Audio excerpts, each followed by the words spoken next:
inflation. How can the government solve this problem? And what my prediction is for the future. Let's get into it. Before we start, please don't forget to like and subscribe. And let's get started. So, a lot of you have heard of a guy named Milton Friedman. Maybe you haven't.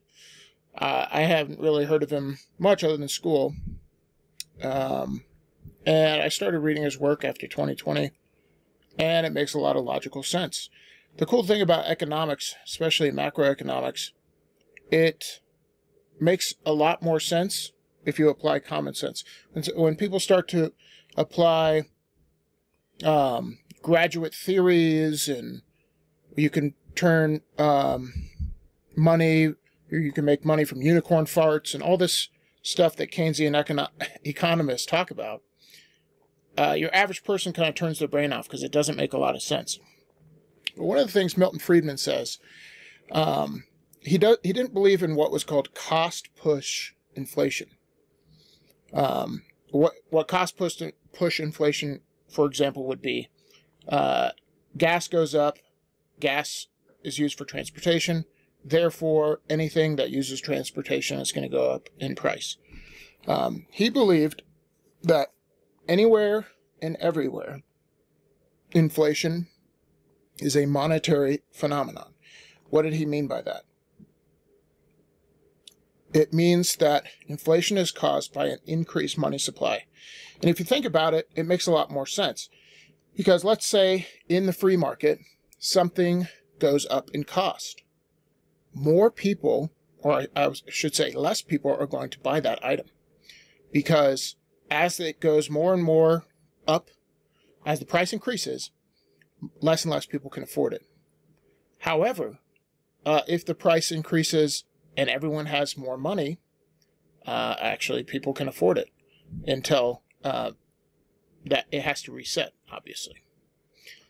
So I read an article off of Investopedia about ways the government can fight inflation. And there's three main ways that they typically can. And thinking through this logically, I think we live in a different world today as far as what the consequences of these actions will be. So thinking back to Milton Friedman's argument that inflation is a monetary phenomenon, meaning there's more money in the system chasing less goods and services, I believe that's what caused inflation. Not only is there tons of money in the system, there's also tons of debt in the system, both from the government and from the consumer level. So in the article it says one popular method of controlling inflation is through a contractionary monetary policy. The goal of the contractionary monetary policy is to reduce the money supply within the economy by decreasing bond prices and increasing interest rates. Meaning, the Federal Reserve can increase or decrease interest rates. How does this apply to you? Those of you who own a home, you probably refinanced in the last year. You've never seen rates this low. You've heard it all. Interest rates from the federal government affect banks. So it's the borrowing rate that banks, when they go to the Federal Reserve, they say, hey, I want some money. And the Federal Reserve says, here's the charge. And in the past multiple years, that charge has been zero. As in, the banks pay $0 to get loaned money from the Federal Reserve. And then they charge you less and less. So banks are making out like fat cats because it's little to no risk for them. But here's something to keep in mind. If this option is used, as in contracting the money supply, by increasing interest rates, bonds are government debt. So if the government sells bonds, they have to pay that bond off based off of, so the maturity date of that bond, they sell like 10-year, 2-year, 30-year bonds. The maturity date, when that date comes, and on a yearly basis, they pay interest on that bond. Now, we all know that the government is flush with cash.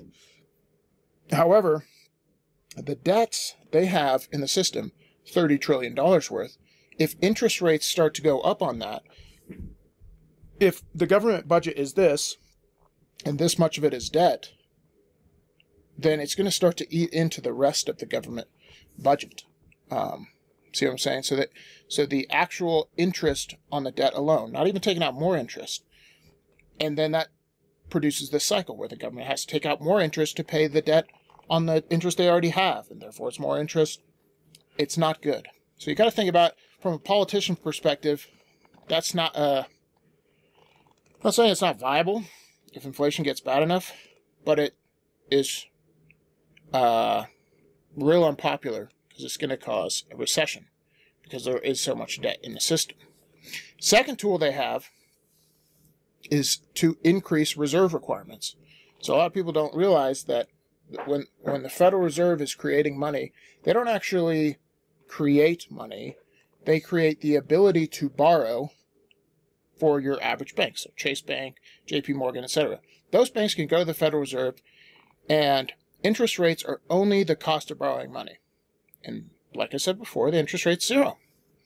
So on top of that, the Federal Reserve, since, I think it was, don't quote me on this, but I think it was since the global financial crisis in 2008, that they had certain reserve requirements. So if a bank wanted to lend out money, they had to have 10% of the money they're lending out with the Federal Reserve, if and when people came to their bank and wanted to withdraw money.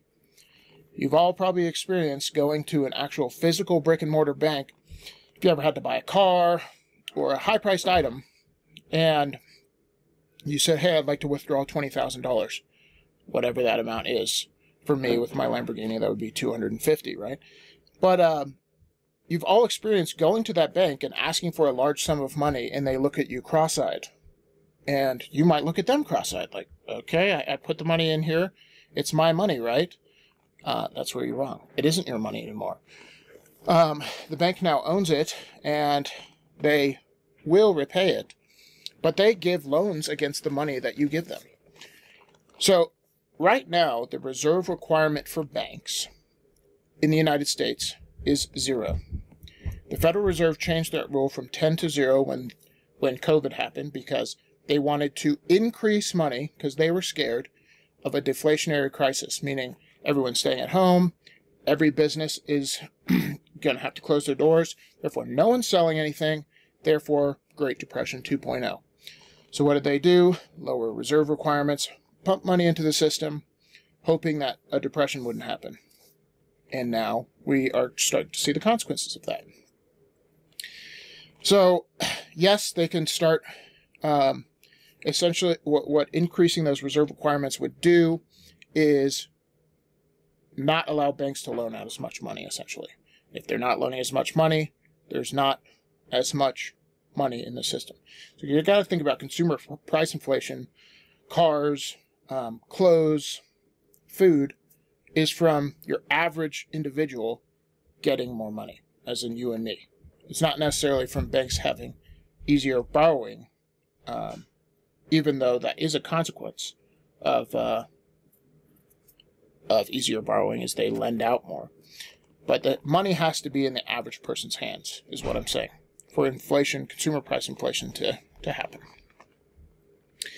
Option number 3 is to directly or indirectly reduce the money supply by enacting policies that encourage the reduction of the money supply. 2 examples of this include calling on debts that are owed to the government and increasing the interest paid on bonds so that investors can buy them. Sorry, that was my son. Can you show them what I... Oh, check this out. He just got some new Legos, Lego robot, and a Lego helicopter, looks like. And Dad? Alright, can you go upstairs? I'll see you in a second. So you can put this in your study right next to your computer. Alright, thanks, bud. So, if bond prices go up, meaning the interest paid on the bonds. This is, once again, who pays the bonds? The Treasury. And when the government collects tax receipts, a certain percentage of those have to go to pay off debt. So here's the, I think, million-dollar question. If you think back to Milton Friedman and what he said, it's always and forever a monetary phenomenon, more money in the system, chasing less goods and services. Is inflation going to go down in the future? And based off of some of the things that have come out of politicians' mouths, like more spending will reduce inflation, right?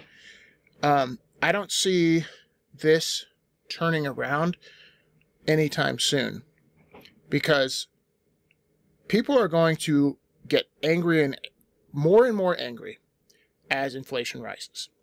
And as inflation rises, they're going to get more and more desperate. Human beings, emotional creatures, semi-unpredictable.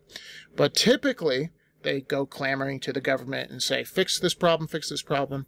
And the government's favorite tool to use, which usually gets them reelected, is print more and hand it out. Will that happen this time? Only time will tell. But eventually, this market is going to correct, as in prices will eventually go down, but I think we're going to see a pretty steep rise, because I don't think the politicians have the stomach to raise interest rates like they did in the 1970s. If you've never researched that, I wasn't alive back then, but in the 1970s, the Federal Reserve had to raise interest rates, the Fed funds rate. Remember, that's the rate at which banks borrow from the Federal Reserve, to almost 18%.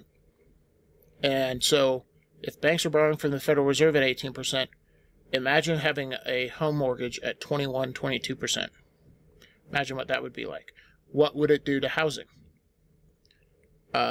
Just plug that into a calculator. Plug the price of your house today and put in 22% interest rate. No one can pay that, is the answer.